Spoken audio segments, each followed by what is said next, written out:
ministre est venu à la télé. Il nous a donné une triple nationalité. Abani d'abord, c'est un sujet français. Tebani, c'est un sujet belge. Oh non, c'est un sujet français. Apabi, c'est un sujet congolais, mais résident en France. Il y a son sérieux. On a dit, maman, elle va être condamnée qui est un homme d'État, une femme d'État, on va bon répéter. Ninga ba les affaires à l'ocotro. Abis affaires à l'ocotro. Loco la OMS, a ba qui répète 19 milliards. Na ba pays où Rosala frappé na coronavirus.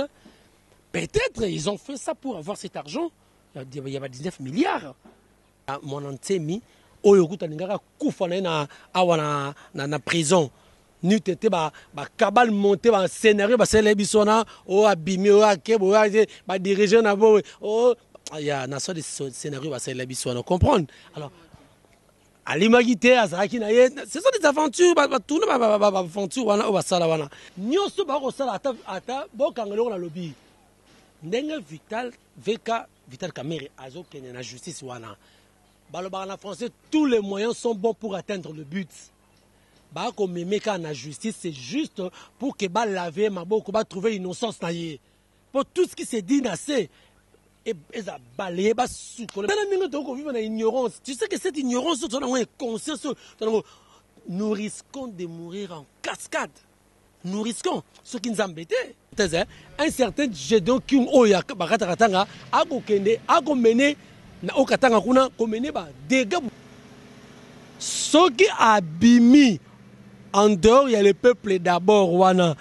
C'est ça comme la dictature. Sora lobi a appliqué nenga to monaka ndeko Kabila minaka nin oyo.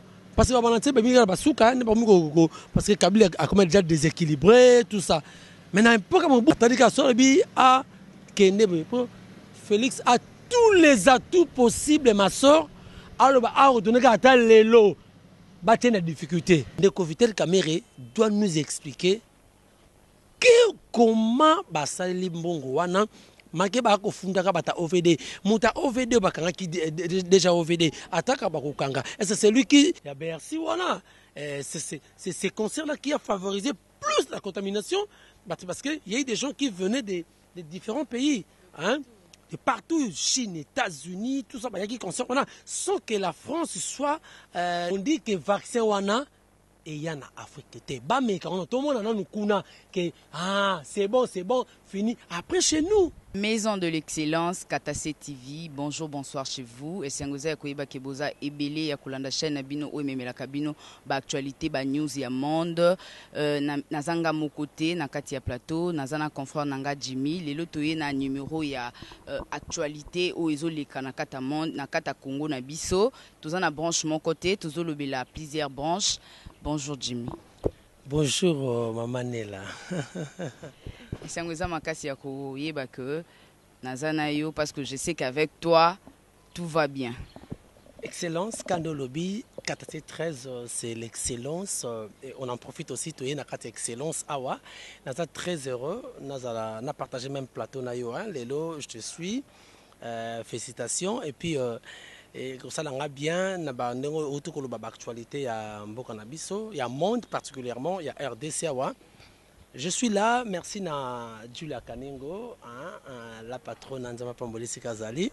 Merci à Nyoso Bako Landabiso. Vraiment, on est bon, on est là dans Santé Zagitoko. Santé Amborganiza Mabé, Santé Amborganiza Mabé. Santé Amborganiza Santé Nangapendia Nango bien. Toi, Banzambe, Nango bien. Ngapé Lokola, voilà sans plus tarder. Tokolo Belana, nous, numéro Nabiso Alibusuiza Monantemi. Par rapport à manque de respect à chef de l'État. Il a provoqué quelque chose, précisément dans Kitambo magasin. Il y a eu de morts, Batouba Koufi. Qu'est-ce que t'en dis par ça? Merci, puisque ce sont des actualités, on doit en parler. Nderonangai, naboyebisayo elokobe. Omoni oyo monantema osala.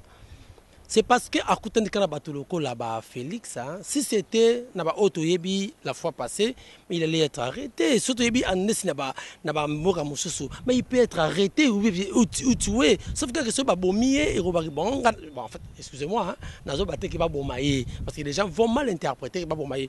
Mais c'est un manque de respect dans le chef de l'État. Naza avocat chef de l'État, mais je dis ce qui est vrai. Comment c'est fait il y a un problème? Namboka.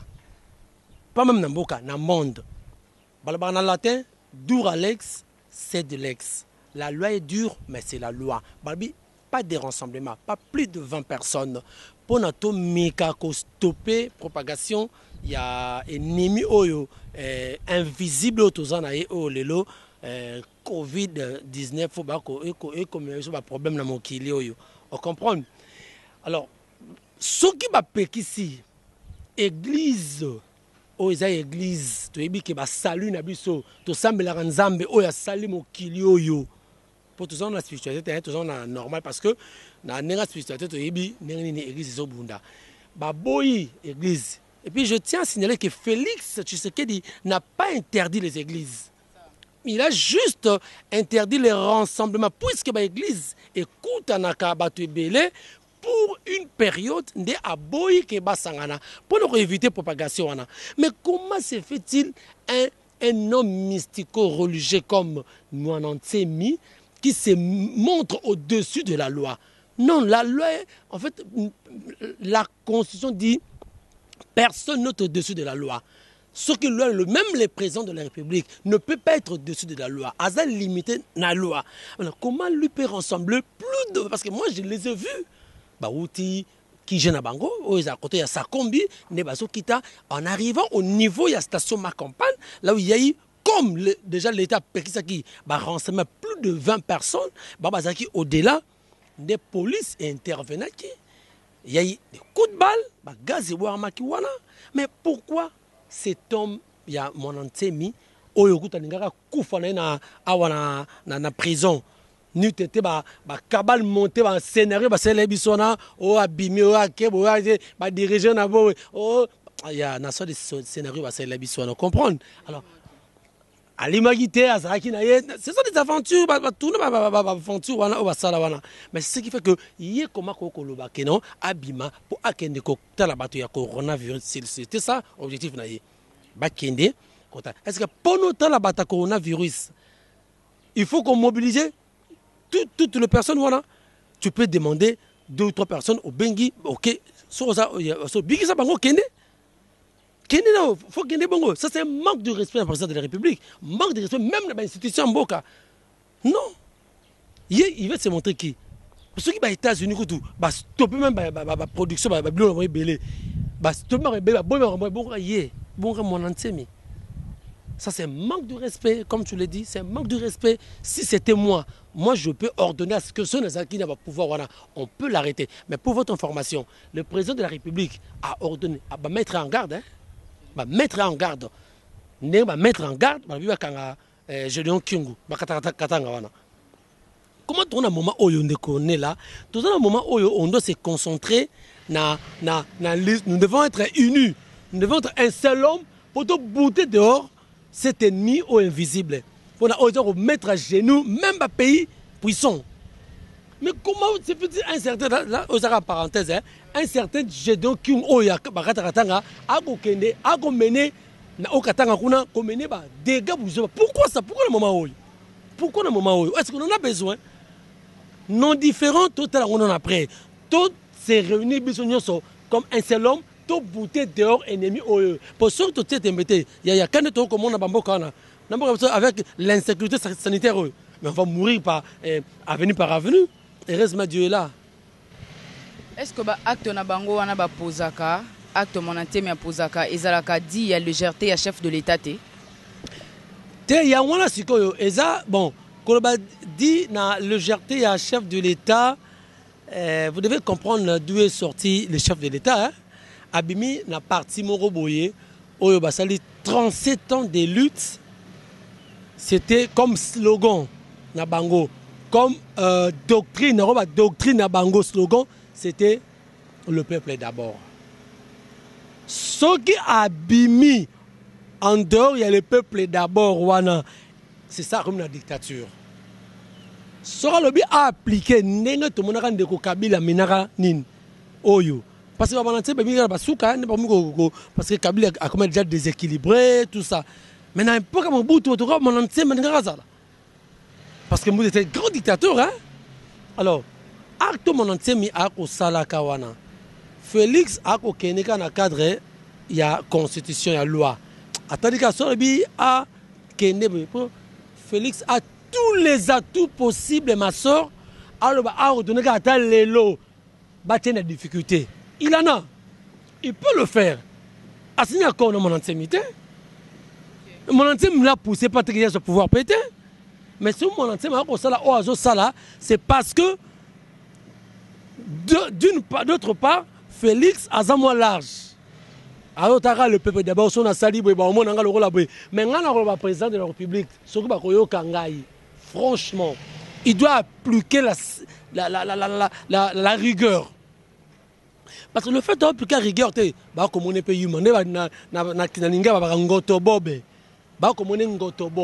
il faut appliquer rigueur à frapper dur pour qu'il n'y ait plus ce genre de choses. C'est ça. Deko Jimmy. Ce qui est qui, moi je me dis, ce qui est qui individu. Donc le roi Moutoulouko a organisé marche, plus de 20 personnes en troupement dans Sali et l'Oko Bongo. Hein? Est-ce que vraiment dit Naboé, n'a pas vendre le quoi mon intime passe à Zazani à l'aise. Hein? Aza vraiment à l'aise.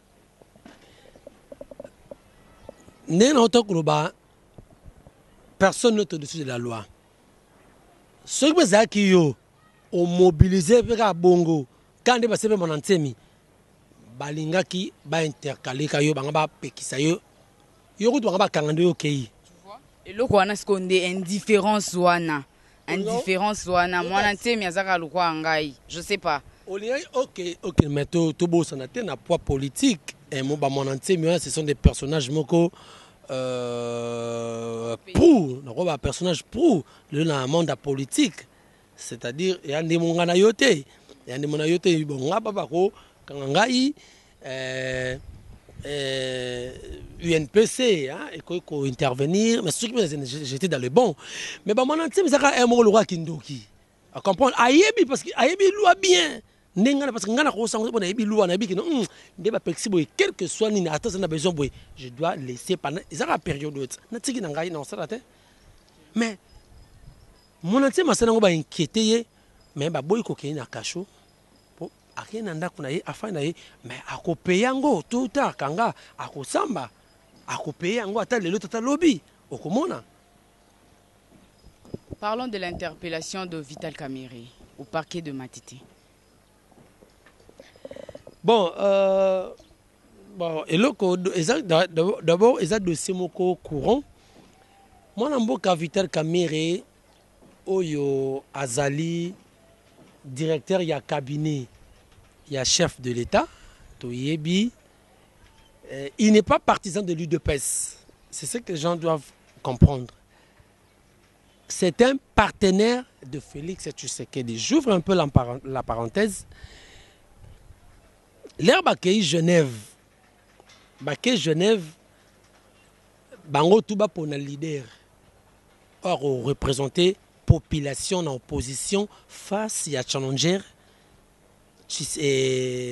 Mwanamboka balingana bingi mwanamboka te Joseph Kabila na bingi mwanamboka za mutu Joseph Kabila au président honoraire il y a RDC toyebi ndenge lekaki et par après bakitaki na Nairobi parce que désignation ya oba ponaki c'est boycotté na ba base il y a UDPS il y a UNC parce que ils ont combattu pendant beaucoup de temps. Jamais bakoko pona mutu oyo azana base makasité falaki ba pona mutu ya UDPS to ebineza que on a été envoûté et tout comme ça ils sont descendus na Kenya na Nairobi basaki et sika cache bimi à comprendre sika cache bimi mais le deal wana ya cash sali contenu ya accord ya cash boye binengeza la ki je cause on de comme pandi sango oui bien que yom tozo tunangale bamba mituna na minute yo ngamana tuno mitune zate. Donc, dit-Louana, dès que j'ai le pouvoir, yo, c'est la première ministre, c'est-à-dire Félix et Nani Kameret, qui est son partenaire. Mais quand ils sont venus sur le terrain, bah gagner l'élection. Là, bah gagner l'élection, bah comme il a face Moussoussou, réalité Moussoussou. Réalité Zanini, au gagner magistrature suprême, mais au perdre majorité parlementaire. Parce que face à la situation, wana, yaya, Atayo, Atezaki Martin Fayoulo, face à la situation, il y a majorité parlementaire, Alinga ka taper le côté, Abakote, Alinga sané le côté, Alinga kaka, à solo là. Parce que, l'on a vu solo là, Premier ministre Arumawapi, la majorité parlementaire. Aïe aïe aïe. Majorité parlementaire, CFCC, c'est une majorité absolue. CFCC. Sur Félix Kabila, Félix Fallait Assalani. Il a fallu assaut. La Kana FCC, la coalition, l'autorité morale FCC qui c'est Kabila. Ils ont gagné même la territoriale. Nous avons combien de provinces? 26 provinces. Mais pas 26 provinces, plus de 22 provinces, ceux qui 21 provinces. C'est entre le MEI et FCC. FCC est allié, c'est-à-dire PPRD, Bango, Mbatabongo, gagné territorial. Gagner majorité parlementaire, parlement. Même les entreprises, les mandataires publics, ils sont là, majorité. Jusqu'au bic, non? On comprend pas. Mais quoi ils sont? Quoi ils sont à tous les niveaux? Mais non, Félix n'est pas allé ailleurs. À Solélé, c'est une coalition. C'est un passage au Sala. Si quoi confusion c'est qui pour le gouvernement Bima. Comprendre? Et où les makasi? Oh, il remet là, il remet où ça va 2 mois, 3 mois, 4 mois. Président habité, nako fanda boité. On doit instaurer un programme d'urgence il y a 100 jours. Parce que programme d'urgence wana bande ko batuba ye baba fongola misu ba fonga matoyi. Programme d'urgence il y a 100 jours n'a rien à voir avec le gouvernement. Parce que Ebanaki avant de sortir du gouvernement, c'est-à-dire bon, ils avaient débloqué déjà 70%. Ils avaient débloqué avant que le gouvernement est là. Nakata gouvernement, 100 jours, babi, montant coordonné en gros, ils allaient avec le conseiller président de la République, qui chacun mais la personne qui coordonnait, c'était Vital Kamere. Pour 100 jours. Parce que tout n'a question. Où en sommes-nous dans le programme à 100 jours? Parce que parmi les Vital Kamere, ils allaient programme il y a 100 jours. Ma fille qui mingi, construction bandako et salami, makambu ya saute mouton inachevé, bongo, tout le monde même ya ovede bakangi, Eurobank bakangaki, oya bimi, azo bapé azo lande dossier na ye.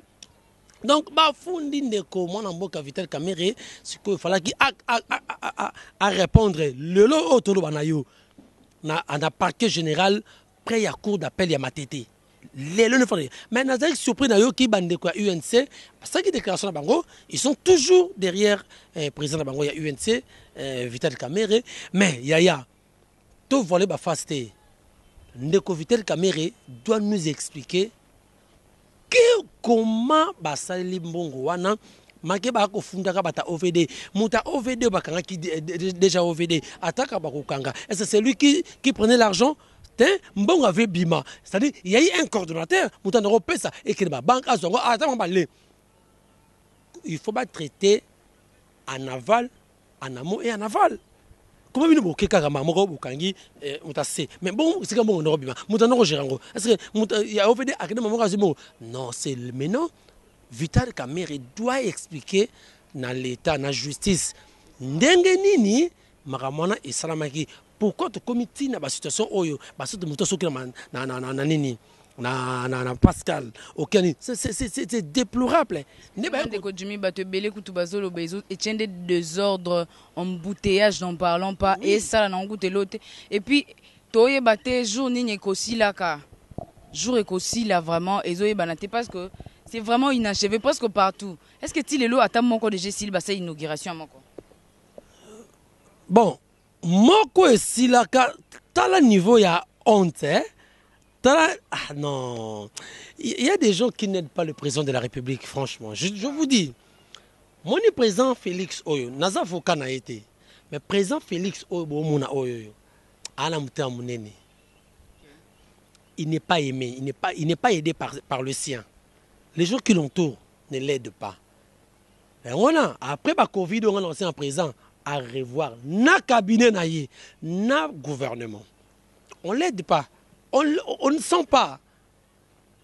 Bako teleka bako kajon bako tele bateau dans le roue. Non, c'est ma FCC hein. Même ba oya yep hein. Même oya cash. Ba edete. FCC ba maïe trop mais ba malin ba oche bateau dans le roue. Mais cash beaucoup d'amateurs. Il y a beaucoup d'amateurisme à niveau il y a institution. Ba ça ko edete. Obi ki un ignorant. L'ignorance tue hein. So ça ignorant oya osala o tumbanda quoi. Au Toumanda, il est présenté. Basali bakash ba saute mouton. Bon, y a on est là ma casse no yangwana. Koto inachevé. Koto yosate. Baye koluba. Que boya. Bazoko inauguré saute mouton ya pompage. Yaya. Moi j'y étais, je suis allé, je pris la caméra. Tokei, on est arrivé avant. On est arrivé avant. Tout le monde peut taper rouge. Tu dis que président Fayette, battez tapis rouge. Vous comprenez? Battez tapis rouge. Bah officiel, il y a OVD. Bazali wana. La chaîne nationale, il fallait pas directiser en gros. Et c'est là qui wana. Les autorités urbaines. Bazala qui wana. Les autorités municipales. Bazala Kiwana. Tout le monde dit que des jeeps il y a moura parce que bon garde républicaine hein, présidentielle. Papa tout le monde va bandiko maintenant nini na jeep ba komo kento. Ah normalement bango balara faut pas sécuriser endroit parce que président Zoya. Après tout le monde a élégui quelques minutes na mon chauffeur moro massa mon ebi à l'un des conseillers il y a président à côté de mon tour X et la marque X. Oh, le président, parce que le président a décidé de faire inaugurer. Si il y a Maya berger des eaux, quand on a ozone, sous le mur, sous le longue, aïe, na pompage, na saute vache, na saute vache. Aïe wana. Mais le président a couillé les sous parce que le messie bien té. Oh mon Dieu. Comme le Coco s'il a bien été, mais annoncer quand même qu'il faut inaugurer. Parce que même Ngapé na yoka ki yango. Nayoka kike, il faut inaugurer, il faut bisonyo sotozala ki zala ki wana mais et bete ka poton de yolobi. Mais biso tozala ki sur place. Donc biso ba lobi que président ko ya sous-souté parce que président ba yebisi il semblerait ba yebisi que et s'il est bien été parce que le colonel c'est là qui c'était vraiment bien été moi à côté moi ba bisala mike va falloir essayer à pompage ou à koya sous-souté. Ah, il y a solo to tu moi doute. Et là, il y a quelques minutes, tout le monde VK. Aïe. VK, il est pendant la DGIP. Là, tout le monde dit VK. Tu dis, ah, tu vas conseiller le président. Parce que VK, ça dit, vidéo caméra, non? Aïe, la DGIP. Pas. Tout le monde dit, après, là, il y a quitté. Bah, ce n'est pas tout le monde qui a dit, ah, c'est DGIP. Oh, yaya. Quel niveau il y a dysfonctionnement? Président de la République, dans le cabinet, là,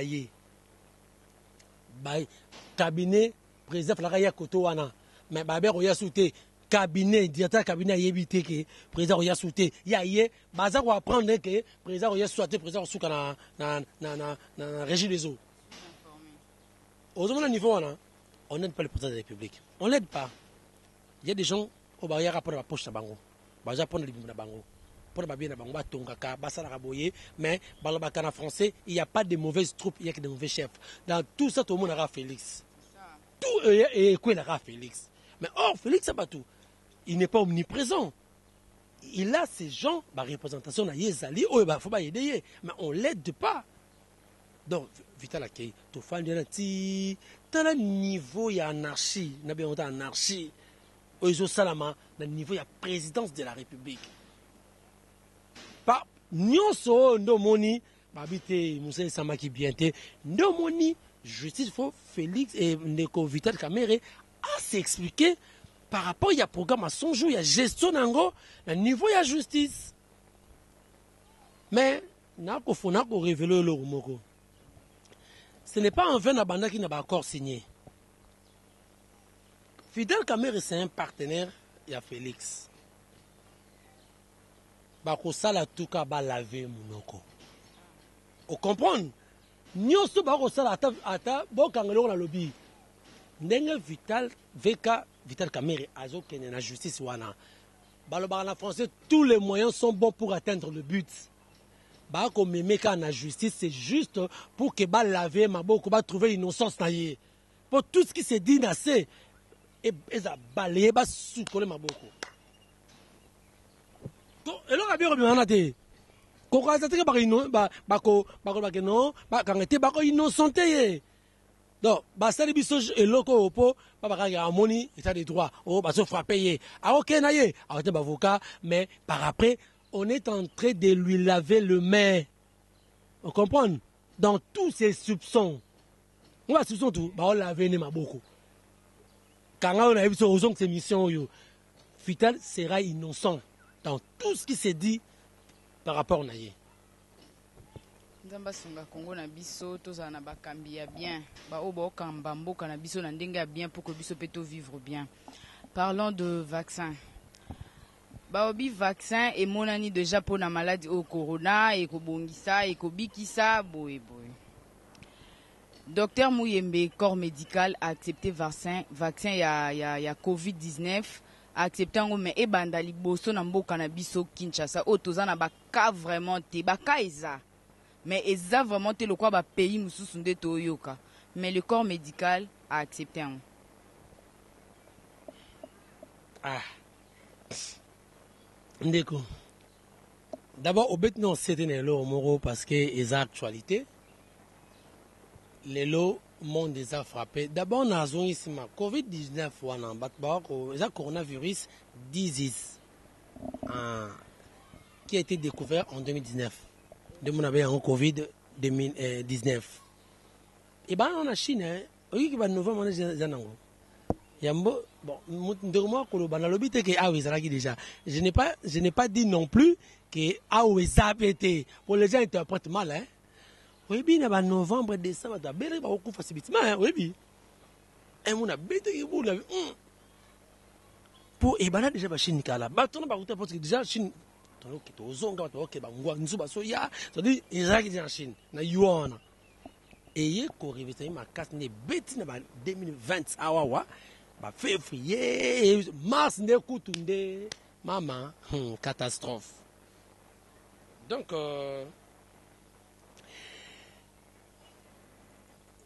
Docteur Mouyembe, c'était un virologue, c'était quelqu'un, Oyopenza, la voix autorisée, la bouche autorisée, en Bokanabiso. Pourquoi Congolais, s'il le kino a kolobakaka, a douté que virus soit c'est-à-dire corona na Kinshasa. Mais, doute ça, na niveau nin, nazo on moi si mamukie avant na répondre à la question na yo. Doute zali. Il n'y a pas de crédit dans la communication du ministre. Nous n'avons pas ministre. Il n'y a pas de crédit. Quand je dis crédit, ça dit crédibilité, ça dans la communication. Le premier cas qui a été arrêté, soi-disant, dans l'aéroport, parce que le jour où on a, jour à Kangaye, 2 jours avant, tout le monde a qui a riposte. Ma soeur est là. Nous avions été informés de la maladie, de la pandémie, depuis on a été informés. C'est-à-dire on devait mettre des garde-fous plutôt écotatés. Mais à la grande surprise, le premier cas qui était entré à Wanamboka Nabiso, à Outakisoki, Belgique, Soki Wapi. C'est un vieux de Bandalungwa. Le ministre est venu à la télé. Il nous a donné une triple nationalité. Abani d'abord, c'est un sujet français. Tebani, c'est un sujet belge. Oh non, c'est un sujet français. Apabi, c'est un sujet congolais, mais résident en France. Soyons sérieux. Soyons sérieux. Déjà, on a embrouillé Batou. Ah, Oyo. Ezakop. Let's go à Bongobe. Eh, Moutango. Au lieu de ceux qui ont un niveau aéroport, mais la personne est partie.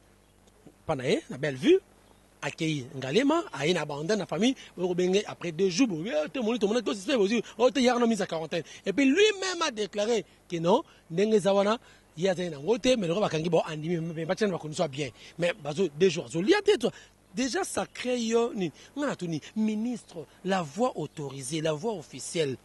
Ma ministre de Zaboui, ma soeur, il faut pas passer un message d'espoir. Il faut pas garantir Bissot. Parce que le ministre, il doit revoir sa communication. D'abord pour payer ça. Hein? Soit aux chefs à quartier, après aux chefs à quartier, pour payer sa communication. Non, on a beaucoup de maîtres. Pour payer ça, message numéro Moutoumoro à Koufaki Diboso Awawa. Il faut d'abord consulter le chef à quartier. Oh, il y a secteur Wana, le chef avenue. Il y a des informations. Il y a RVA, il y a 2GM. Il y a PCA, exactitude d'information. Parce que Mouton n'a pas de passeport. C'est écrit, déjà, il contrôle qui est, non? Mais comment mise à Tatona qui 3 triple nationalités comme belge, français, tu vois. Déjà, il y a un homme maman. Et Vazaï va être condamné qui est un homme d'État, une femme d'État, qui va bon répéter. Il va des affaires à le contrôle. Des affaires à le contrôle. Le la OMS a répété 19 milliards. N'a pas payé au Rosala frappé dans le coronavirus. Peut-être ils ont fait ça pour avoir cet argent. Il y a 19 milliards. Vous comprenez? Déjà, créer des acquités. Il y a un monnaie. Ça crée des doutes dans les chefs de la population quinoise. Ah, bon, les gens cop na bango. Et comme ça, là, ils ont évolué. À chaque fois, on nous parle des cas. Oh, Emati. Oh, Emati. Depuis qu'on en parle déjà, il y a pas sur le bel Django. Oh, Emati. Bazo Baka. Ka. Oh, autant de décès. Ce que la population le vit. Oui, nous devons éviter la propagation. Mais montrez-nous les gens là. Oh, Bako Koufa. Pour permettre de ne pas né là. Azanango. Ngala soana nela. O mote directement na ko bimisa te na banga. Mais là on a nela te. No tombola na divagation non?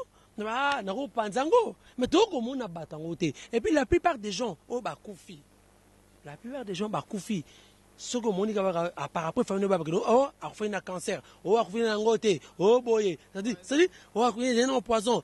De Jean-Jacques Viem et Jacques Ilunga. Jacques Ilunga, oh il y a conseil ministre, il y a président de la présidence. Pas un conseiller. Oh Koufiana. Fidèles ont circulé sa maman non? Alors banini. Ça m'a dit quoi? Moi n'a Koufi na coronavirus, mais on a dit que coronavirus. C'est sa maman qui fait des déclarations que moi, Nananga Koufi na coronavirus, c'était. Mais nous, déjà parti, il y a des déclarations au Bakosala. Ça décrédibilise un peu non, pas seulement le gouvernement, mais nous particulièrement les ministres. Parce que la personne qui est censée nous donner les vraies informations, c'est le ministre de la Santé publique. Parce que ceux qui sont nous sommes perdus. Nous sommes perdus, il y a un moment et développer doute. Mais ma soeur, la maladie existe et est réelle. Et Zali, mais ignorance. Tu sais que cette ignorance, conscience, nous risquons de mourir en cascade. Nous risquons, ce qui nous embête. Mais pourquoi ça? Alors, dans un pays, les États-Unis, France, et je vais en France, en France, par rapport, il y a mais concert au Ebeta qui est à Bercy, il y a Bercy, voilà. C'est ces concerts-là qui a favorisé plus la contamination, parce qu'il y a eu des gens qui venaient des différents pays, hein, de partout, Chine, États-Unis, tout ça, il y a qui concerne, sans que la France soit prudente. France a combattre le coronavirus pendant que maladie ça déjà dans la France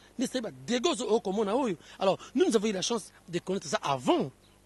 Fait tout ça garde-fou. Alors pays wana les États-Unis, pays le puissant coronavirus se mettre en genoux les loyo France se mettre en genoux.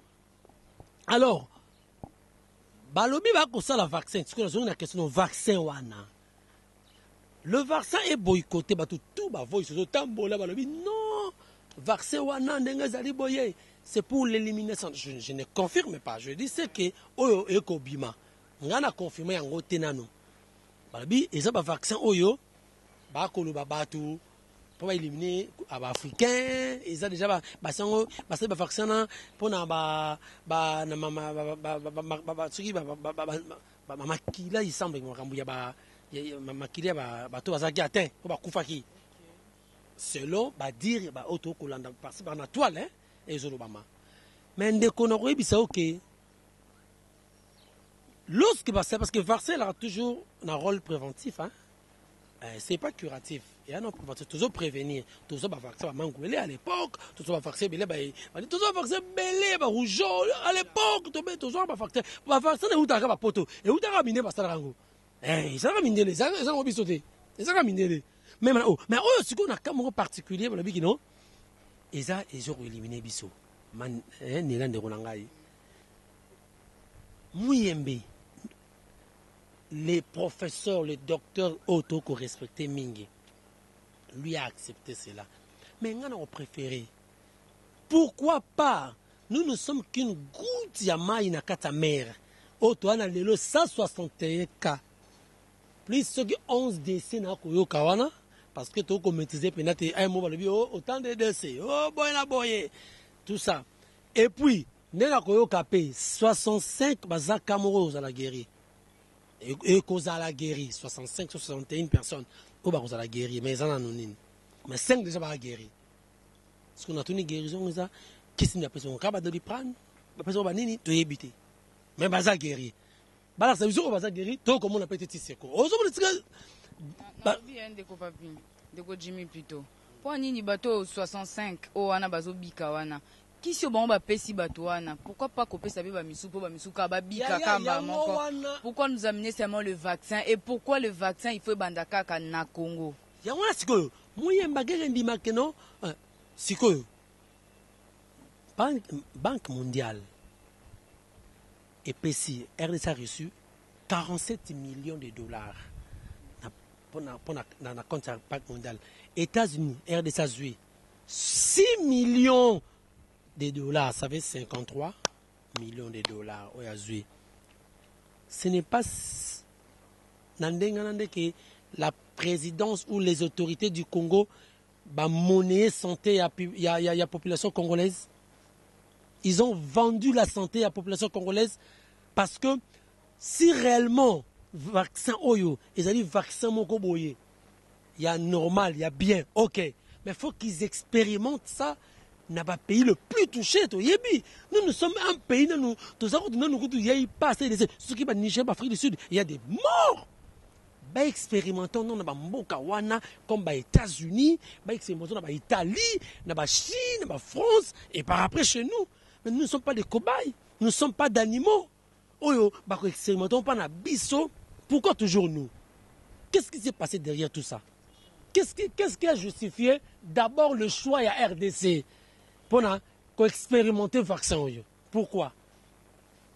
C'est parce qu'ils ont eu l'argent, 47 millions. On risque de donner raison à Maman Bazaïba. Et ça va faire le contrôle. On risque. Mais non. Il y a un moment où docteur a raison. Oh, il faut s'expérimenter. On dit que le vaccin wana et il y en a Afrique. Mais quand tout le monde a nous kuna que c'est bon, fini. Après chez nous. Ndeko papier monte que wana eza lokwa basimbi sie touche. Asimbi pena touche après un mois yo sutuka et eza touche. Kasa ko simba touche quand lobby, akosimba touche soki ndinga salibwe. Mais na ko bange loko moko ndeko na ngai, opandi sango et loko moko bange sangai, peuple congolais tozalaka moins naïf muki. Na vete na biso za dire quoi? To boya kalikambu après to songara to kenekara na pas exemple to lubaka pas de machine à voter pas de machine à voter on a fini par utiliser machine à voter on comprend mais je n'aimerais pas que ça soit ainsi pour to boya machine à voter ça va boya ane kaka diaspora wana bon machine à voter ça corrompu ça infecté bon il était centré nango déjà ba travailler sur babara sur na mbuka ni soki Cuba soki Corée du Sud, oui, la Corée. Bah, si, bah, voter. Bon, voter, mais on a fini par utiliser ces machines à voter, toutes ces machines à voter, d'utiliser rien. Alors, je crains fort que ne peut te refuser, forcer. Et à la fin des comptes, on nous veut croire, tu utilises rien. Bah, tu vas faire ça, qu'est-ce qui a fait le choix premier? Il y a RDC pour la faction. Qu'est-ce qui s'est cassé et qui s'est caché derrière Chouawana? Pourquoi?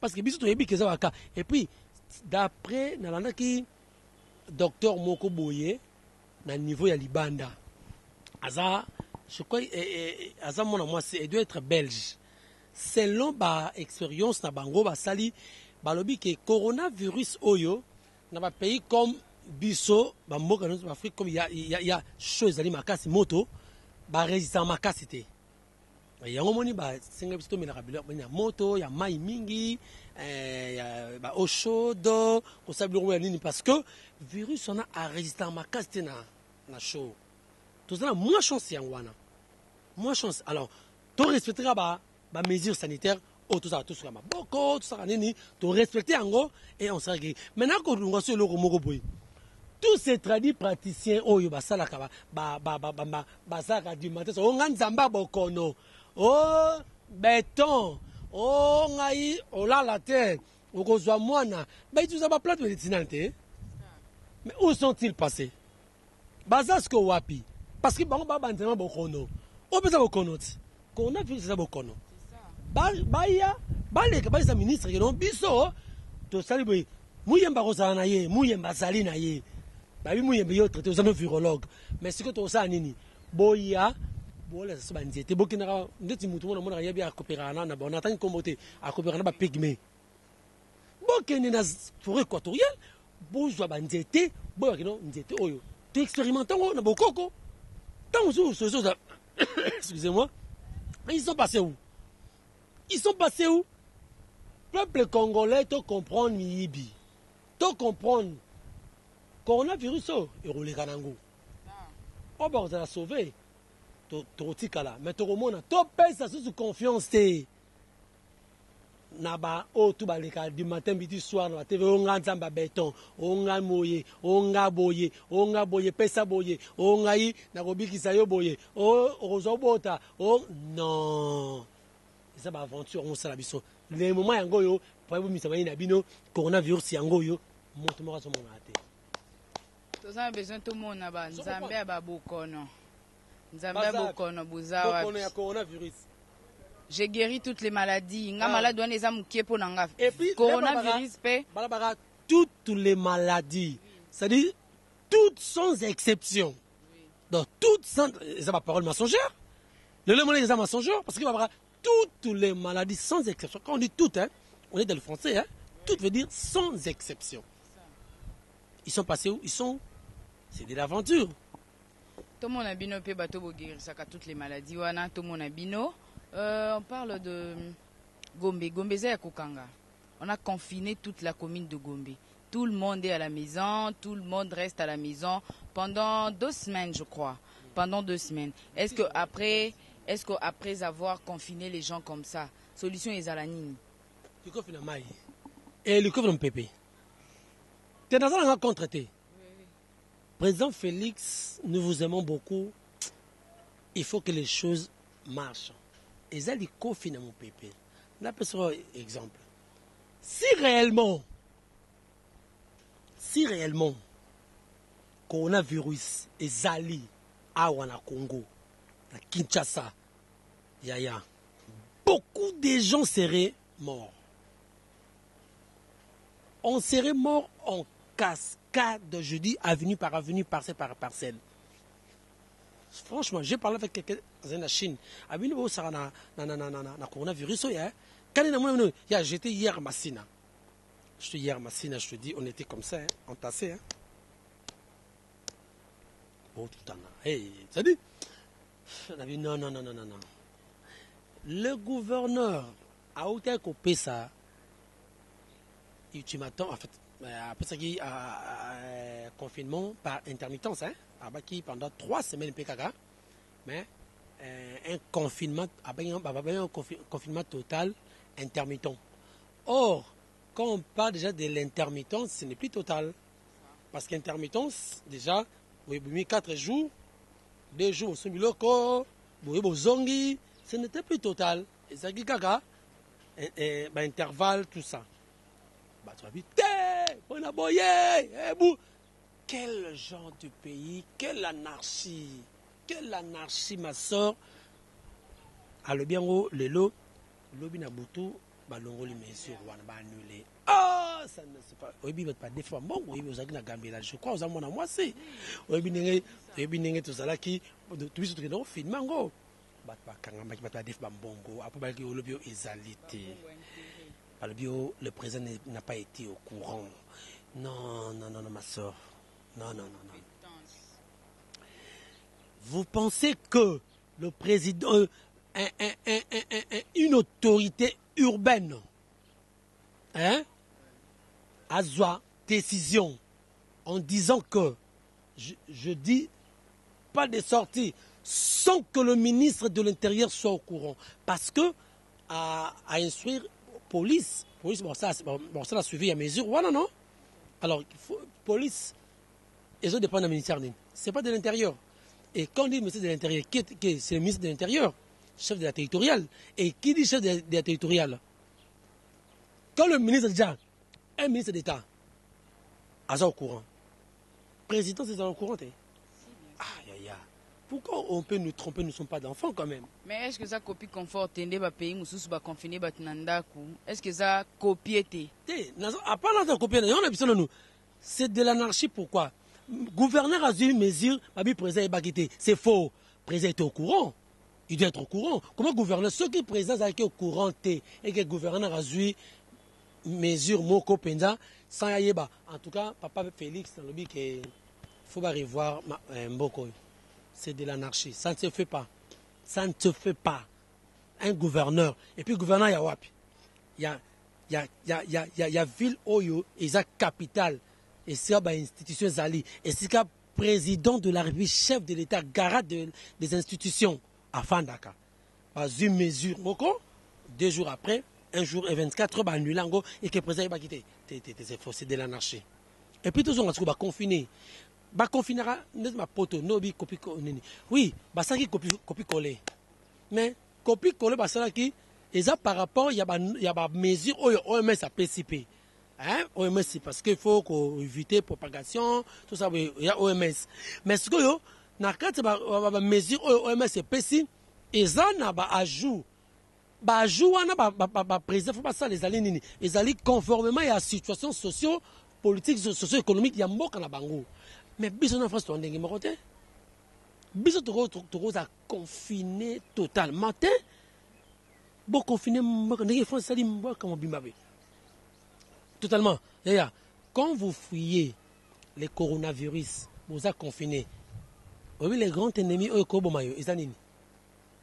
Coronanzala. Je te dis, c'est Coronanzala qui est l'élément le plus mordant, le plus je te dis, sans que le coronavirus il sera dans Galilée. Parce que le pouvoir d'achat congolais est très faible. Très faible, il y a $1. Parce que les Congolais vivent dans le quotidien. Il faut bima. Mais toi, nous sommes devant un dilemme. Il faut bima pour l'IA. Mais danger, ça sera bima. Faut koufa parce que virus on est ningi ba contact mingité faut koufa ya ce que tu ressens dans nini nous sommes devant un dilemme donc to ninga to koufa pour rien mais tout kimi boye coronanza pas ali alors le gouvernement fallait qu'il allier associer ba mesure na ya zwaki avec ce qu'on appelle le mesure d'accompagnement on comprend et l'autre ils qui na début ngwana mesure d'accompagnement. Macron alobi ba coupe mandat mais a fouti bango alobi maina ko futate chauffeur futate mais a fouti bango baliaka bien a fouti déjà ba chômeur mais biso bolobi toko ta confinement to futa maina courant et heureusement après parce que le bagi trop ne ba ko pesa maina courant to futate mais maina courant go mari de nuit oh mais mari de nuit répétez Bosco banda kwa batu bayor wana kofanda na ye afandi na ye 3 mois vraiment vendre na ndako futa kaite bayor ba bayor mususu banda ku mususu eza lokwa ba compagnie ya ba bayor l'état afuti bango tondeli kasi yango na lobi ba kondina biso ba ko aider Félix te président te beaucoup zo ba mesure mususu sa ba mesure d'accompagnement beaucoup e batte que vie sociale a batu eza pasi bolobi mai na ko to futi te c'est bien. Mais mai yango ko nene auto ba mari de nuit makana butu courir à butu ko to courir à rater mai to ma salité il y a pas longtemps salité mai salité c'est une abandonne c'est-à-dire il s'en fout hein ba mi saka mai bongo OK sikoyo bolobi que 3 mois bailleur ko bimisa ko locataire te ba so ata ngote ça va dans remisa été OK on accepte ya lelo ba papa belé ba pensionné bazara na mbongo te papa na azwa pension na ye atonga moi 3 portes na kata lupangu ya ngwana vivre nango mais bolobi na ye ke papa ko benga na te so kasa na monta afuta hote au moins que locataire wana za nimé na bonne foi apesio mais musu ape bataba ntema pe ba ndoki kongola loka ndoki akopesa hote skuleka ko pesa yote wana papa na ovendeni. Mais bolobi que coronavirus ne coronavirus bomiet pour arozambongo te azumbongo te akuna nini acha provision yangwana soke zali que boto kabula biloko opesi bango bambongo fele moi ba quelque chose balia oui ça va excusez mais l'état petite papa na ba kosomba l'état longoli ba taxe te tout ça confusion te l'État le ngoli ba taxe c'est sur le ngota ça fout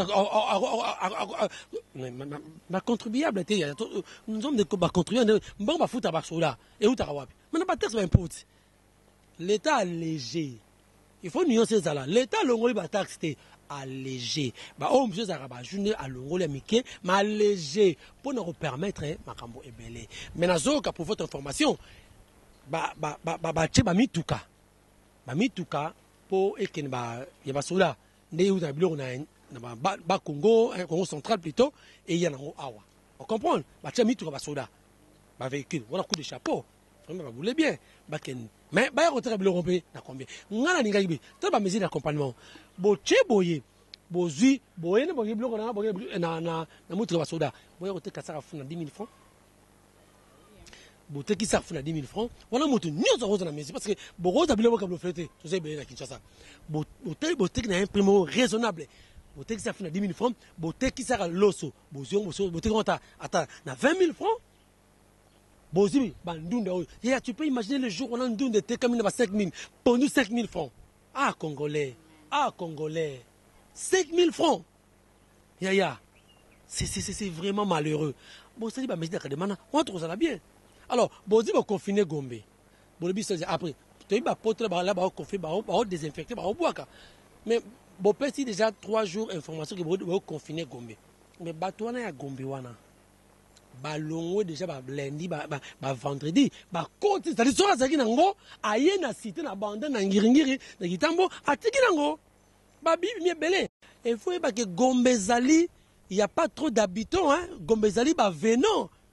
Ba venon na ba utarabe ba masina ba utaba bandal ba utaba malingwala ba yakande ko sala parce que qu'est-ce qui a fait le choix liboso ya ko confiner la République de la Gombe on a bien République de la Gombe oui pourquoi République de la Gombe peut-être on va tourner là pourquoi République de la Gombe parce que comme il faut avoir un visa aux gens au courant que bateki ba jeton 18 000 francs.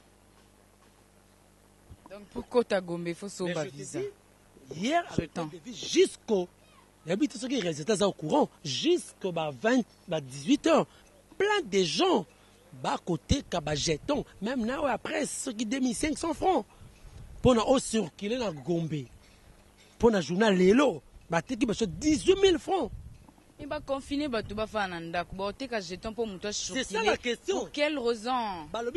Il va confiner, mais qui jeton y a accès babi jeton accès pona au circuler na Gombe ce que n'a pas donc mutu so na maladie a somine jeton au kota na ye mais pourquoi parler de confinés pourquoi parler de confinés bon confiné bah pourquoi moi je crois que c'est vraiment, faut pas revoir. Et puis, pour réussir à chuter, pour un danger permanent. Attendez, confirmer, les enfants sans abri. Les enfants sans abri, ce sont des vecteurs, vecteurs de contamination pour la Covid. Parce que sans abri, foyer, leur prise en charge, c'est où? Mais ce sont des gens qui peuvent contaminer. Parce que n'importe qui, contaminer toute la cité. Maintenant, on les mettra où? Voilà. Nela bino bolo ba makambo ya coronavirus ezoboma longwa coronavirus ezate avant ndima ke coronavirus ezali il faut mutali boma moko za na quartier na biso akufa ndena ndima to fazer akufa hapona ndima. Voilà mot de la fin, papa Jimmy. Tu sais pourquoi alobi bongo? Pourquoi? Parce que les talibans sont exposés à tout moment. Bazaboui, batambolaka. C'est-à-dire ceux qui ont la c'est facile pour nous contaminer.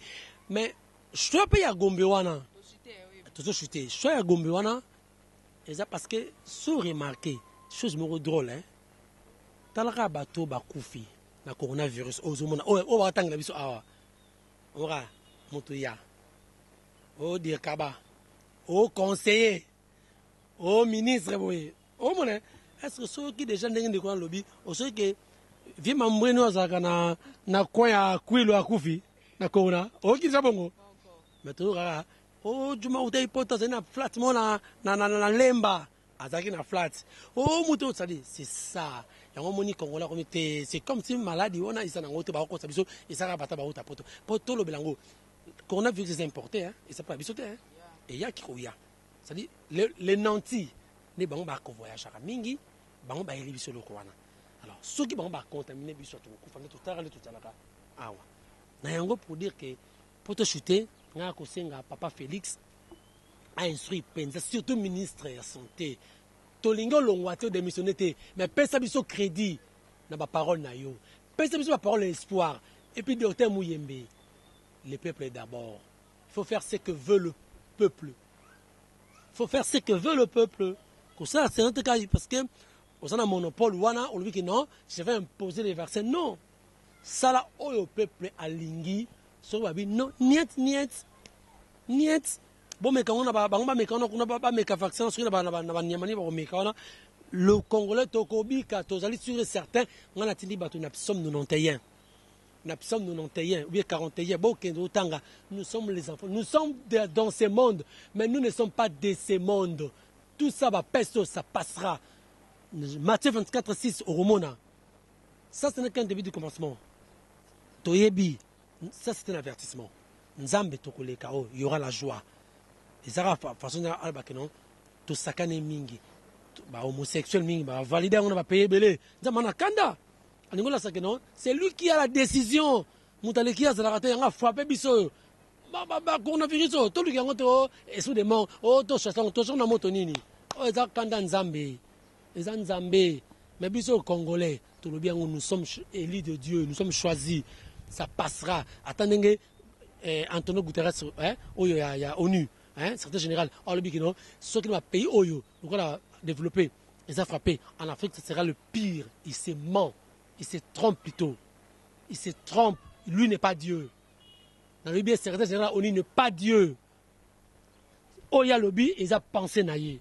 Nous sommes les enfants de Dieu. Et ça ne nous fera rien. Et il y en aura Paul Larzake, avertissement. Mais il y a des gars tenenge Oyo Baolo. Jamais. Tout ça serait certain. Voilà. Maladie ezalate, protégeons-nous. Lave-toi régulièrement les mains. Protège-toi, ko frotter misu pamba te, ko simba zolo pamba te, munoko te, ko embrasser te, donc oh nyon c'est ça communication, soit un mètre na voisin na yo, c'est pour ton bien. Zana un mètre na voisin na yo, c'est pour ton bien. Te papi na bi ko zana ngo te Jimmy.